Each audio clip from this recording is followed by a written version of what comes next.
نبوي سیرت. په دې خپرونه کې به تاسو ته د رسول الله صلی الله علیه وسلم د ژوند حالات په تفصیل سره وړاندې شي. محترم ورونو، موږ د مکې مکرمې د فتح واقعات بیانول او قصه دې ځای ته رسېدلې وه چې د مسلمانانو 10,000 نفریز لشکر د شپې په وادي فاطمه کې واړول او د رسول الله صلی الله علیه و آله وسلم په امر ټول لشکر اورونه بل کړ. عباس رضی الله تعالی عنه چې د مسلمانانو په لشکر کې دی فکر وهي او د ځان سره وایي که دغه لشکر په زور او جنگ مکې مکرمې ته داخل سي قریش ټول تباه کیږي، د قریشو یو نفر هم ژوندی نه پاتې کیږي، ځکه د قریشو شمیر اصلا هم لږ دی. هو دوی د عربو اشراف او مشران و خو عدد یې لږ و او که اوس دغه لشکر په جنگ او وژنه مکې مکرمې ته ننوځي نو د قریشو قبیله ختمیږي او څوک یې نه پاتې کیږي. عباس رضی الله تعالی عنه دا شو بلل چې د قریشو څخه وغواړي چې به له جنگ تسلیم شي او دغه لشکر په زور او جنگ مکې مکرمې ته نسی داخل.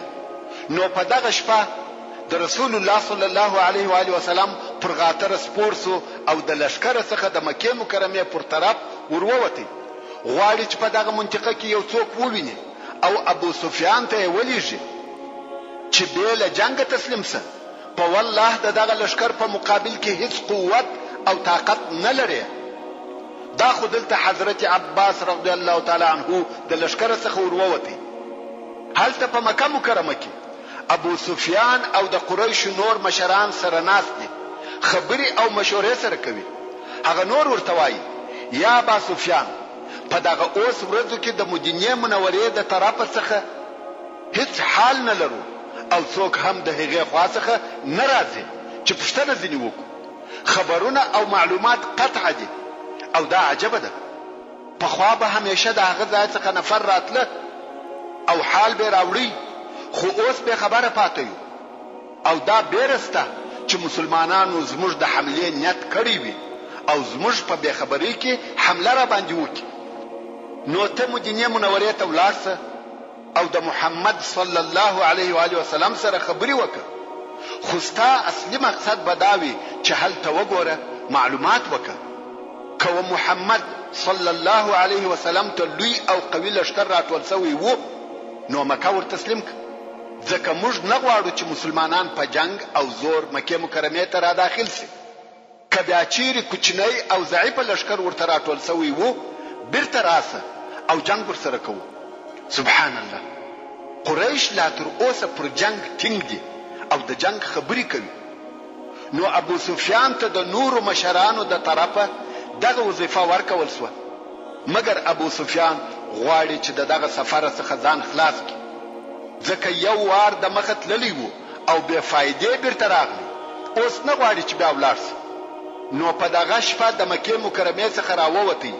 حکیم ابن حزام چې د قریشو بل مشر دی دا هم ورسره ملګری دی. د مدینې منورې پر لار ګوري چې ممکن د هغه طرفه څخه یو څوک راسي او د معلومات ځینې وکړي چې په مدینه منوره کې څه حال و. نو د مدینې منورې پر لار یو څه مخته ولاړ چې شاید یو څوک را رهي وي. که ګوري اورونه بل دي، دونه اورونه بل وه چې مځکه یې ټوله نیولې وه، ځکه د هرې خیمې و مخته اور بل و. ده چې ورته وکتل پوه سو چې دا ډېر لوی لشکر دی. نو یې حکیم ابن حزام ته ویل دا څوک دی؟ دا د چا لشکر دی؟ په والله څوک د دې لشکر د جنگ طاقت نه لري. واقعا هم 10,000 نفریز لشکر دی، لوی لشکر دی. ابو سفیان د حکیم ابن حزام سره دغه خبرې کوي. په دغه وخت کې یو بل دریم نفر هم د مکې مکرمې څخه راوتلی دی چې هغه بدیل ابن ورقا د خزاعه د قبیلې مشر او رئیس و. هغه خزاعه چې د بنو بکر قبیلې د قریشو په ملګرتیا 23 نفره وروژلي و او هغه جنگ د حدیبیه د صلح د ماتېدو او د مکې مکرمې د فتح سبب وګرځېدی. نو دغه بدیل هم راوتلی دی. دی بیا ولې راوتلی دی؟ ځکه دی پوهېدی چې رسول الله صلی الله علیه و آله وسلم د لشکره سره راځي، نو هغه به همیشه په انتظار و او تر مکې مکرمې د باندې به د معلوماتو دپاره راوتی چې آیا د رسول الله صلی الله علیه و آله وسلم لشکر را رسېدلی دی که یا. نو بدیل ابن ورقا د لشکر د راتګ د معلوماتو دپاره راوتلی دی. ابو سفیان او حکیم ابن حزام راوتلی دي، ګوري چې د مدینې منورې د طرفه یو څوک راسي او دوی د حالاتو معلومات او پوښتنې ځینې وکړي. او عباس ابن عبدالمطلب رضی الله تعالی عنه بیا د لشکره راوتلی دی، په یو چا پسې ګرځي چې و ابو سفیان ته یې ورولېږي چې بې له جنګه تسلیم سه. دغه څلور نفره په دغه شپه کې تر مکې مکرمې د باندې راوتلی دي چې هر یو یې جلا جلا مقصد لري. اول بدیل ابن ورقا د ابو سفیان سره مخامخ او یو ځای سو. ابو سفیان پوښتنه ځینې وکړه چې دا څوک دی؟ بدیل ویل نیم خبر. بدیل پوهیږي چې دا د مسلمانانو لشکر دی، مګر ابو سفیان ته منکر سو، غواړي چې قریش نسی پوه او بې خبره پاتې وي. نو اوس د دې دپاره چې د ابو سفیان فکر واړوي، ویل شاید دا د خزاعه قبیله یعنی زما قبیله وي او ستا سره د جنگ اراده وي، ځکه تاسو د دوی نفر ور ووژل. ابو سفیان هوښیار و، ویل یا بدیل خزاعه تر دغه لږ دي، خزاعه دونه لشکر نه لري. بدیل رضی الله تعالی عنه وویل شاید حوازن وي. ابو سفیان ویل یا حوازن هم نه دي، هغه هم دونه لشکر نه لري. دوی په دغه خبرو کې و چې عباس رضی الله تعالی عنه د دوی خبرې واورېدې. عباس رضی الله تعالی عنه وایي والله زه د رسول الله صلی الله علیه و آله وسلم پر غاتره سپور وم چې د ابو سفیان خبرې مې واورېدې چې ویل ما هیڅ کله دونه اور او دونه لشکر نه دی لیدلی. او بدیل ورته وویل دا خزاعه دي ستا د جنگ دپاره راغلي دي. ابو سفیان ویل خزاعه تر دې لږ دي. عباس رضی الله تعالی عنه وایي ما د ابو سفیان آواز وپېژندی، نو مې ورته وویل یا ابا حنظله.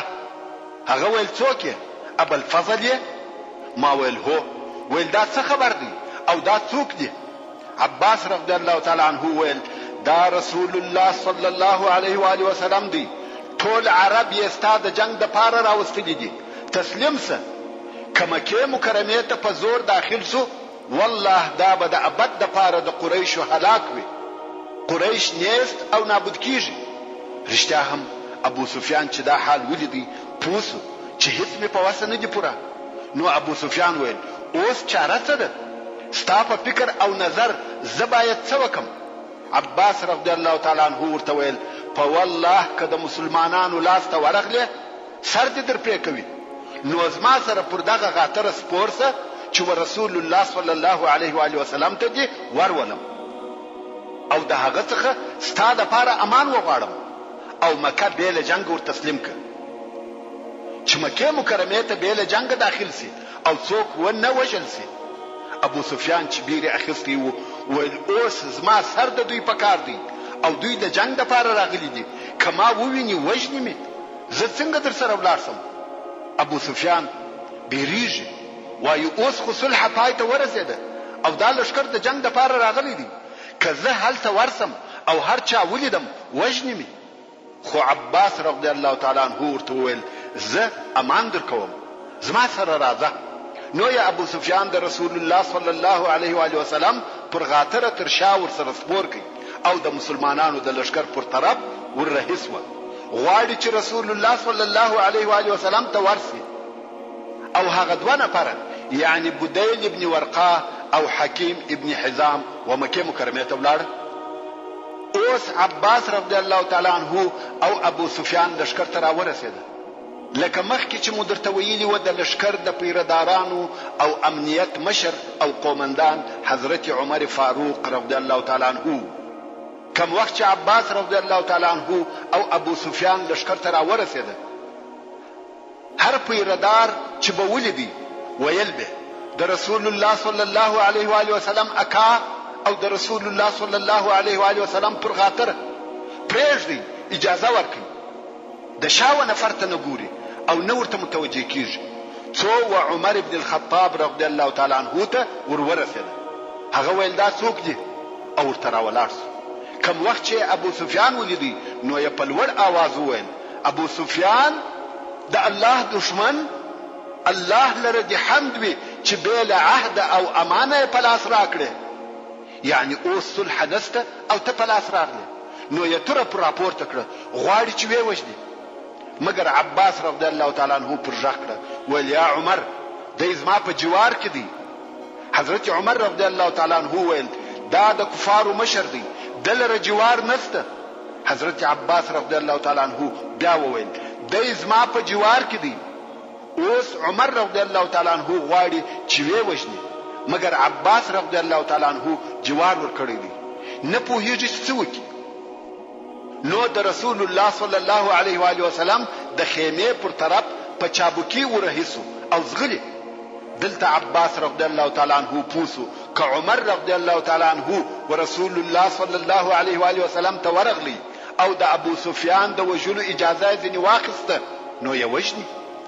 ځکه ورته وبوي یا رسول الله ابو سفیان مو ونیوي د وجلو اجازه راکوي او که ورغلی شاید اجازه هم ځنی واخلي. عباس رضی الله تعالی عنه وای ما هم د رسول الله صلی الله علیه و آله وسلم د خیمه و طرف ته غاتره ورچابک کړه. هغه یو پر څو ورزغلی او بل بیا غاتره په څو ورزغلی. مگر عمر رضی الله تعالی عنه اول د رسول الله صلی الله علیه و آله وسلم و خیمه ته ورننوتی او ویل یا رسول الله الله جل جلاله ابو سفیان بلا عهد او ذمه پلاس راکی. عباس رضی الله تعالی عنه وای زه هم د غاتر څخه وروغورځیدم او خیمه ته ورننوتم او ما ویل یا رسول الله ما جوار ورکړی دی. عباس رضی الله تعالی عنه وای ما د رسول الله صلی الله علیه و آله وسلم تر زنه لاس ورلاندې کړ لکه یو څوک چې وچاته زاری کوي او ورته ومې ویل نن شپه به د ابو سفیان سره بې له ما څخه بل څوک خبرې نه کوي. رسول الله صلی الله علیه و آله وسلم وفرمایل یا عباس ابو سفیان ستا خیمه ته در سره بوزه او سهار یې ما ته راوله. عباس رضی الله تعالی عنه وایي ابو سفیان ما را سره بوتی او په سهار کې می رسول الله صلی الله علیه و آله وسلم ته راوستی. کوم وخت چې رسول الله صلی الله علیه و آله وسلم ولیدي نو یې ورته وویل یا ابا سفیان آیا د دې وخت نه دی راغلی چې شاهدی ادا کې چې لا اله الا الله؟ ابو سفیان ویل څونه حلیم او کریم یې او څونه د صلې رحمي خاوند یې، کچیر بیله و الله څخه نور الها وای مشتبه نن فائدہ را رسولې وای نو بیله دغه یو الله څخه نور الها نسته. رسول الله صلی الله علیه و آله وسلم ورته وویل آیا د دې وخت ندی راغلی چې شاهدی ادا کې چې زه رسول الله یم؟ ابو سفیان ویل په دغه باره کې مې تر اوسه په زړه کې یو شی شته، یعنی تر اوسه په دې کې شکمن یم چې ته رسول الله یې. دلته عباس رضی الله تعالی عنه ورته ویل یا ابا سفیان مسلمان سه او د مخ تر دې چې سر دې پریسي شاهدی ادا کړه چې لا اله الا الله وان محمدا رسول الله. او په والله که مسلمانان په زور مکه مکرمه ته داخل شو دا به تر ابد د قریش ذلت وي. اسلام غالب او ښکارا سو او ته تر اوسه په شک کې. نو ابو سفیان مسلمان سو مگر په خله نو یو ویل اشهد ان لا اله الا الله واشهد ان محمدا رسول الله. دا خو یې په خله وویل مگر په زړه کې تصدیق نه و چې په دې بیا په ورسته کې پوسو. ابو سفیان و رسول الله صلی الله علیه و آله وسلم ته وویل یا رسول الله آیا د مکه مکرمه و خلق ته امان ورکوي؟ دلته بیا عباس رضی الله تعالی عنہ مداخله وکړه ویل یا رسول الله ابو سفیان داسې سړی دی چې فخر یې خوښ دی، داسې یو امتیاز ورکه چې په هغه سره فخر وکړي. رسول الله صلی الله علیه و آله وسلم وفرمایل هو هر څوک چې د ابو سفیان کور ته ننوځي هغه په امان دی. ابو سفیان په دې امتیاز خوشاله سو مگر وی یا رسول الله زما کور کوچنی دی دونه نفر نه ځایوي. رسول الله صلی الله علیه و آله وسلم وفرمایل که څوک مسجد الحرام ته داخل شو هغه په امان دی. ابو سفیان ویل دا هم کفایت نه کوي. رسول الله صلی الله علیه و آله وسلم وفرمایل هر څوک چې په خپل کور کې کښیني او دروازه په ځان پسې وتړي هغه هم په امان دی. ابو سفیان ویل هو دا عام او پراخه امان دی. اوس نو په مکه مکرمه کې لکه بندیز چې ولګېدی. ځکه د دې خبرو معنا دا ده که موږ مسلمانان مکه مکرمه ته داخل شو او هر څوک مو د باندې پر لارو ولیده هغه لره امان نسته. امان چیرې دی؟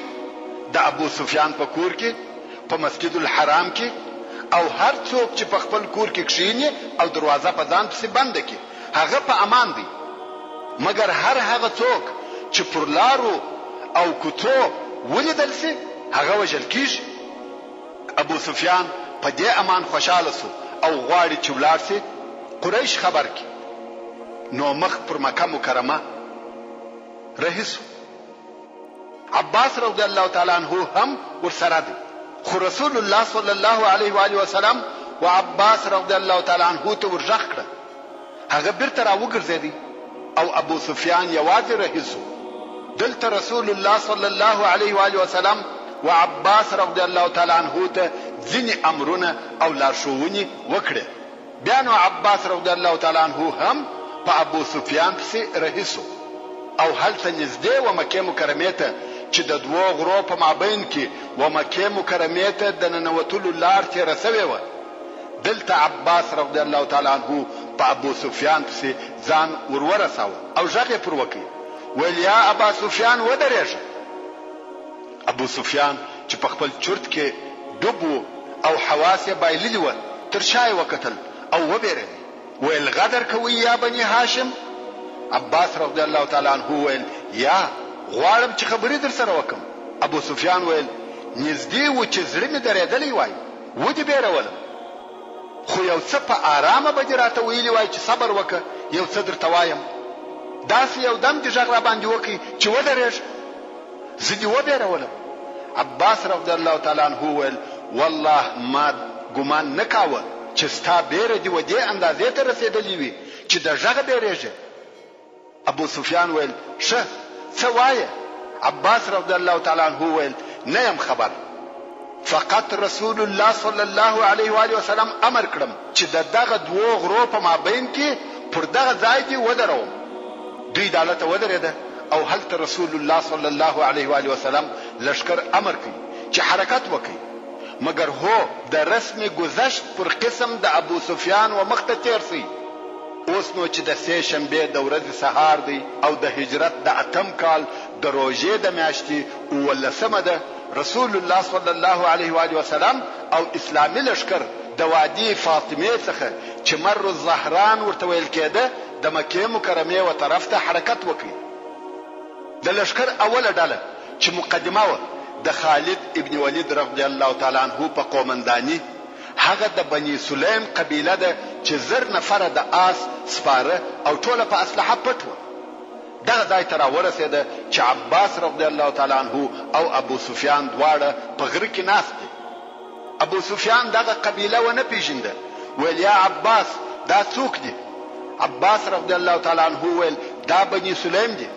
ابو سفیان ویل زموږ او د بني سلیم یې سره څه؟ زموږ او د هغو په مابین کې خو هیڅ اختلاف او مشکل نشته. دوی ولې راغلي دي؟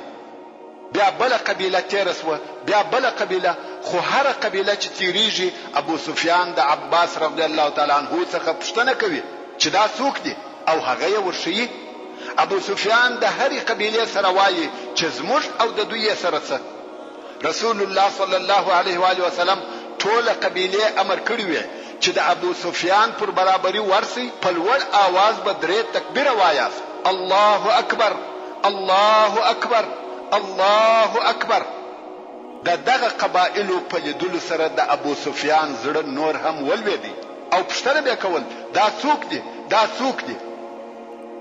د عربو ډېرې قبیلې سره یو ځای سوي وې چې هغه قبیلې جهینه، غفار، مزینه، سلیم، تمیم، اسد او قیس څخه عبارت وي او بیا په آخر کې یوه مجموعه یا د لشکر یوه حصه تیرېده چې دغه مجموعه تر ټوله لشکر منظمه او قوي وه او ټول په اسلحه داسې پټ وه چې بې له سترګو یې بل ځای نه معلومېدی.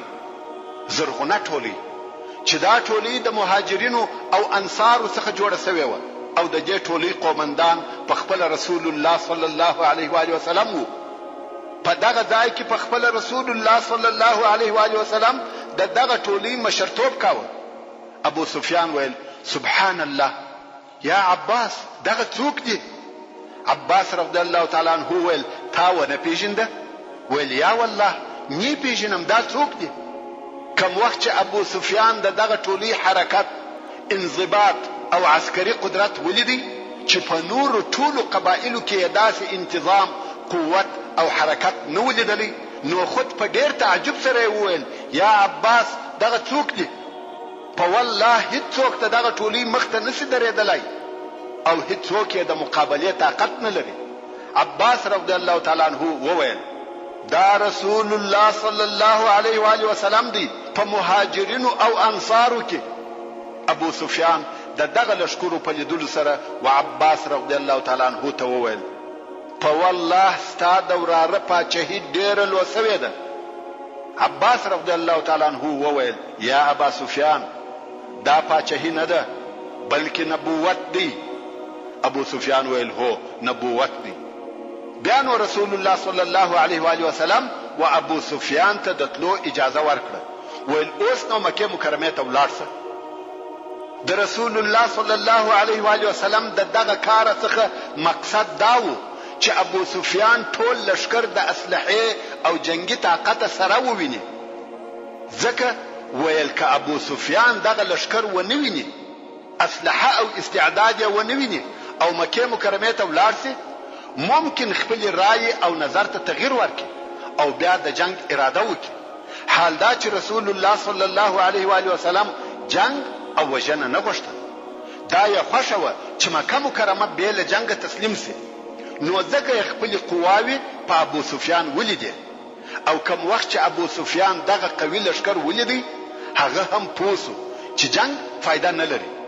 مکه مکرمه بې له هر عذره باید تسلیم کم.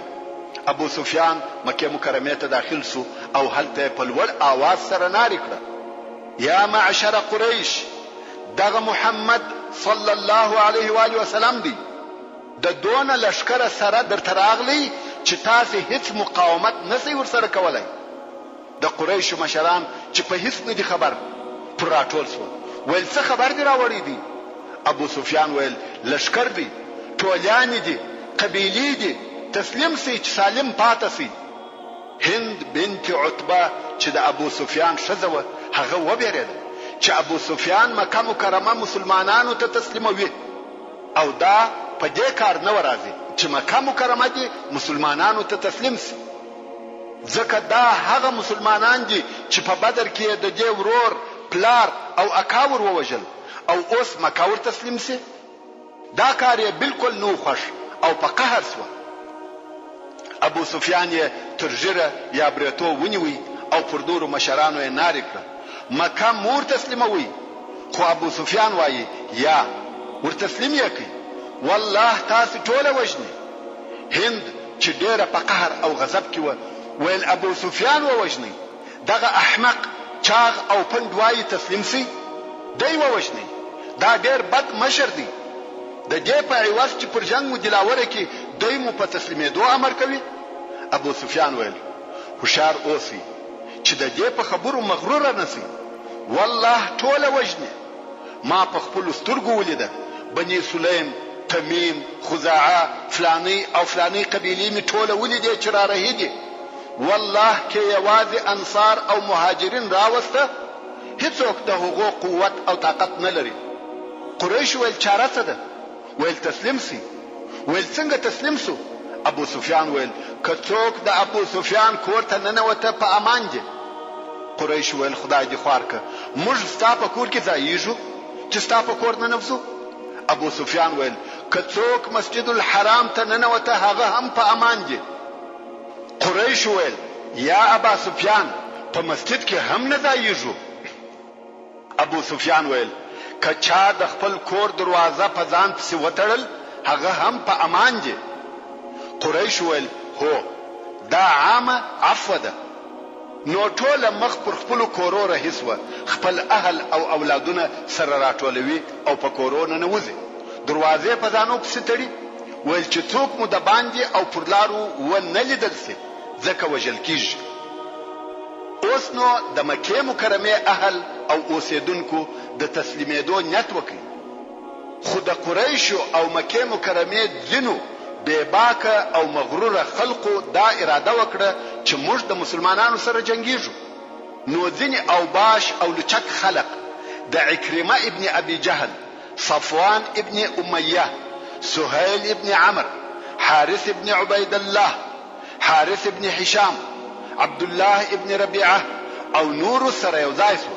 ویل که قریش کامیاب سوه خو موږ د دوی سره یو، او که قریش مغلوب سوه هر څه چې مسلمانانو غوښته هغه به ورسره وکړو. دغه خلق په خندمه کې سره یو ځای سو، د مسلمانانو سره د جنگ کولو اراده لري. په دغه ډله کې یو سړی د بني بکر د قبیلې و چې حماس ابن قیس نومېدی. نو دغه سړی په خپل کور کې اسلحه سره برابرول او یو ځای کول. ښځې ورته وویل دغه اسلحه د چی شي دپاره یو ځای کوي؟ ده ویل د محمد او د هغه د اصحابو د جنگ دپاره. ښځې ورته وویل په والله د محمد او د هغه د اصحابو و مخته هیڅوک او هیڅ شی نشي درېدلی. ده ویل والله زما دا امید دی چې زه به د هغو څخه ځینې ستا نوکران کم، یعنی بندیان به ونیسم او زموږ مریان به وي. نو دغه سړی هم په هغه کسانو کې وو چې د مسلمانانو د جنگ دپاره د قریشو سره یو ځای سو. په یاد ولرئ د دغه سړي پاته قصه به لږ وروسته درته وکړم. نو د دغه قریشو دغه کوچنی لښکر سره راټول سو او په هغه حصه کې دی چې د هغه طرفه څخه خالد ابن ولید رضی الله تعالی عنه راځي. هلته بیا رسول الله صلی الله علیه و آله وسلم د مکې مکرمې پر څلورو اطرافو لښکر را رهي کړي، یعنی لښکر یې پر څلورو حصو وویشي چې مکې مکرمې ته د څلورو لارو څخه ور داخل سي. هغه اول تقسیم چې پر 5 حصو وو د جنگ دپاره وو. که قریشو جنگ کولای لښکر د جنگ دپاره تیار وو، مګر اوس و مکې مکرمې ته داخلېده و هغه تقسیم ته ضرورت نه لري. نو یې لښکر و څلورو حصو ته وویشي چې د لښکر د هرې حصې مشران او قومندانان دغه نفر وه: خالد ابن ولید، زبیر ابن العوام، ابو عبیده عامر ابن الجراح او سعد ابن عباده رضی الله تعالی عنهم اجمعین. و خو سعد ابن عباده رضی الله تعالی عنه په هغه وخت کې چې د ابو سفیان مخ ته تېرېدی و هغه ته ویلي و چې نن ورځ د قصابۍ ورځ ده، نن ورځ د مکې مکرمې حرمت حلالیږي، یعنی دا چې په مکه مکرمه کې جنگ او وژنه حرام دي، خو نن ورځ جائز او روا ګرځي. نن ورځ الله جل جلاله قریش ذلیل کړ. دغه خبر ورسول الله صلی الله علیه و آله وسلم ته ورسېدی. نو عثمان ابن عفان رضی الله تعالی عنه او عبد الرحمن ابن عوف رضی الله تعالی عنه ورسول الله صلی الله علیه و آله وسلم ته وویل: یا رسول الله، موږ بیریږو چې سعد ابن عباده رضی الله تعالی عنه به په قریشو کې قتل او وژنه وکړي. رسول الله صلی الله علیه و آله وسلم وفرمایل: داسې نه ده، بلکې نن ورځ د رحمت او مهربانۍ ورځ ده. نن ورځ داسې ورځ ده چې کعبه شریفه پکښې معظمه کیږي، ځکه د بتانو څخه خالی کېده. په نن ورځ کې الله جل جلاله قریش معززه کوي، ځکه دا د قریشو عزت دی چې و اسلام ته داخل سي. بیا نو رسول الله صلی الله علیه و آله وسلم امر وکړي چې د سعد ابن عباده رضی الله تعالی عنه څخه دی بیرغ واخیستل سي، د قومندانۍ څخه ایسته کړل سو، مګر د دې دپاره چې په خپله سعد رضی الله تعالی عنه او انصار دغه د په ایسته کولو خفه نسي، نو یې بیرغ و قیس ابن سعد ابن عباده رضی الله تعالی عنه ته ورکړي چې په خپله د سعد رضی الله تعالی عنه زوی و، یعنی د پلار څخه واخیستل سو او زوی ته ورکول سو. دا د رسول الله صلی الله علیه و آله وسلم حکمت، پوهی او ښه تصرف و چې د خپلو اصحاب کرامو سره څنګه معامله کول. لښکر د څلورو طرفو څخه حرکت وکړي او ورته ویل سوي وه چې د خیف په منطقه کې به د جبل هند سره یو ځای کېږي، چې دغه منطقه و مکې مکرمې ته نږدې وه. او دا چې رسول الله صلی الله علیه و آله وسلم ولې دغه خیف د مسلمانانو د لښکر د یو ځای کېدو دپاره انتخاب کړي، په دې کې یو حکمت و. ځکه دا هغه ځای دی چې په پخوا کې د قریشو مشران په دغه ځای کې سره راټول سوي وو او پر دې یې عهد او قسم کړی وو چې د همیش دپاره به د رسول الله صلی الله علیه و آله وسلم سره جنګیږو، هیڅ وخت به نه تسلیمیږو او نه به صلح ورسره کوو، خامخا به محمد صلی الله علیه و آله وسلم وژنو. د قریشو دغه وعده او قسمونه په دغه خیف کې وو. نو رسول الله صلی الله علیه و آله وسلم په خیف کې د دې دپاره واړول چې قریش هغه خپل عهد او قسمونه په هغه ځای کې مات کړي کوم چې دوی هلته دغه عهد او قسمونه سره کړي وو. نو یې د لښکر څلور سره حصې امر کړی چې ټوله به د خیف سره یو ځای سي. او لښکر ته یو بل امر دا هم و چې مه د چا سره جنګ کوئ او مه څوک وژنئ بې له هغه کسانو څخه چې جنګ در سره کوي، ولې چې موږ جنګ او وژنه نه غواړو. بې له لسو نفرو څخه دغه لس نفره چې مو هر چیرې پیدا کړه وژنئ یې، که څه هم د کعبې شریفې په پوښو ځړېږي، په هر حال کې دغه لس نفره ووژنئ، چې په دغه لسو نفرو کې شپږ یې نر او څلور یې ښځې وې، چې نومونه یې په داسې ډول سره دي: عکرمه ابن ابي جهل، حبار ابن الاسود، عبد الله ابن سعد ابن ابي سرح، مقياس ابن صبابه الليثي، حويرث ابن نقيد، عبد الله ابن هلال، چې دا نر او د نرانو په نومو کې هلته د سیرت په کتابو کې لږ اختلاف شته. او ښځې هند بنت عتبه چې د ابو سفیان ښځه وه، دا هم د اسلام ډیره سخته دشمنه وه.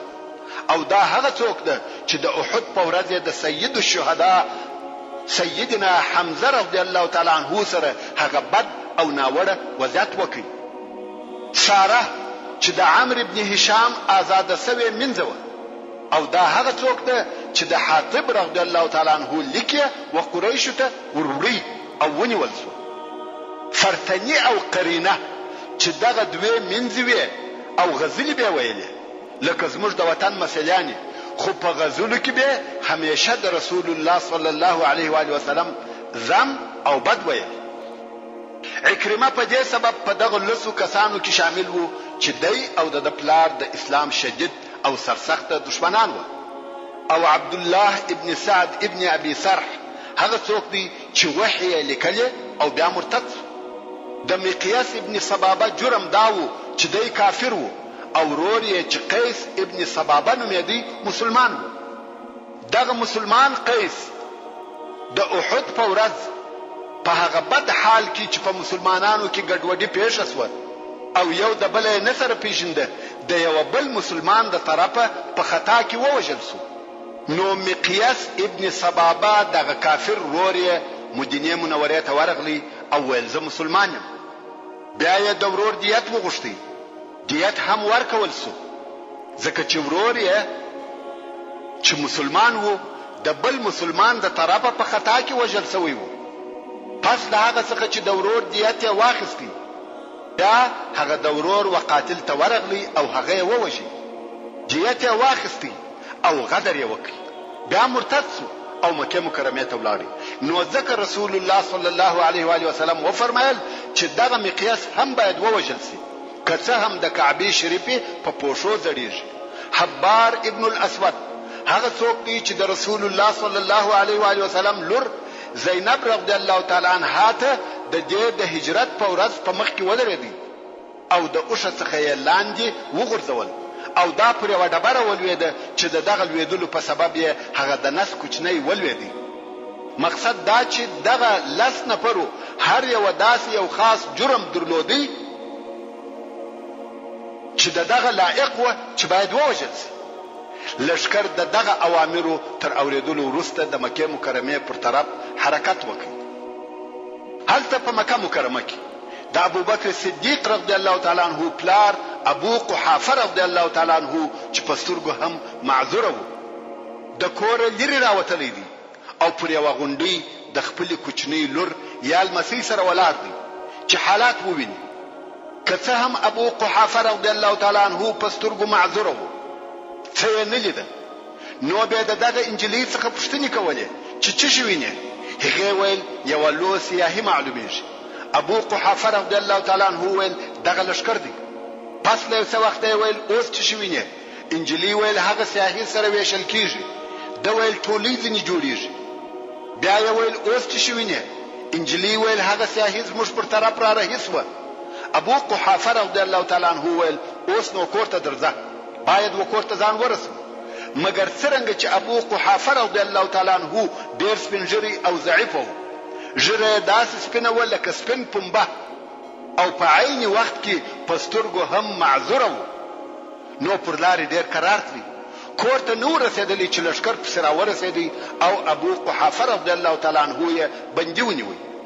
نو یې اول و ابو بکر صدیق رضی الله تعالی عنہ ته ورستی. هغه د اسلام په دین قناعت ورکړي او بیا یې د بیعت لپاره ورسول الله صلی الله علیه و آله وسلم ته ورستی. ویل یا رسول الله دا زما پلار دی، بندي نیولې دي او دوی غواړي چې مسلمان شي. رسول الله صلی الله علیه و آله وسلم و فرمایل و شیخ ته مو تکلیف ورکړی دی، کجماته ویلی وای زبو رغلی وای چې بیعت یې را سره کړی وای. تاسو د رسول الله صلی الله علیه و آله وسلم دغه رحمت او شفقت ته وګوري چې د خپل اصحاب سره درلودي. دا د جنگ ورځ ده، دا د مکې مکرمې د فتح کولو ورځ ده. رسول الله صلی الله علیه و آله وسلم فرمایي کله ماته ویلی وای زبو رغلی وای. ابو بکر صدیق رضی الله تعالی عنہ وویل یا رسول الله ته د دې مستحق یې چې دی وتا تراس. نو ابو قحافه رضی الله تعالی عنہ مسلمان سو او دا د عجایب څخه ده. ابو قحافه رضی الله تعالی عنہ صحابي دی، زوی ابو بکر صدیق رضی الله تعالی عنہ صحابي دی. د ابو بکر رضی الله تعالی عنہ زامن او لونی د رسول الله صلی الله علیه و آله وسلم اصحاب دي. حتی د ابو بکر صدیق رضی الله تعالی عنہ المسی صحابي دی.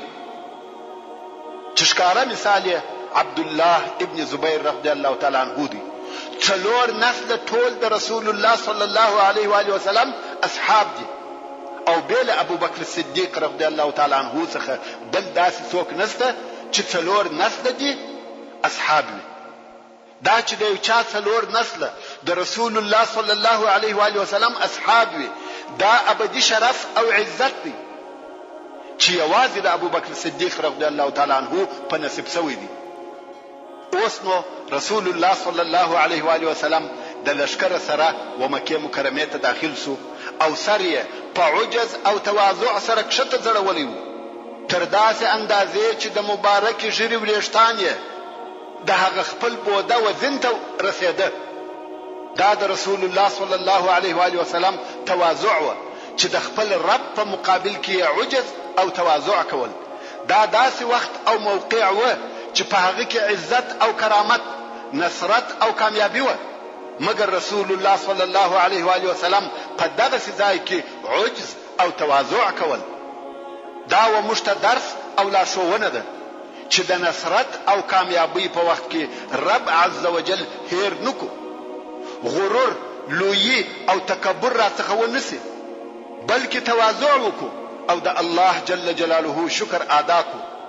رسول الله صلی الله علیه و آله وسلم مکه مکرمه ته ورهدي او په لوړ आवाज سره سوره الفتح وایي انا فتحنا لك فتحا مبینا او خلق اوري.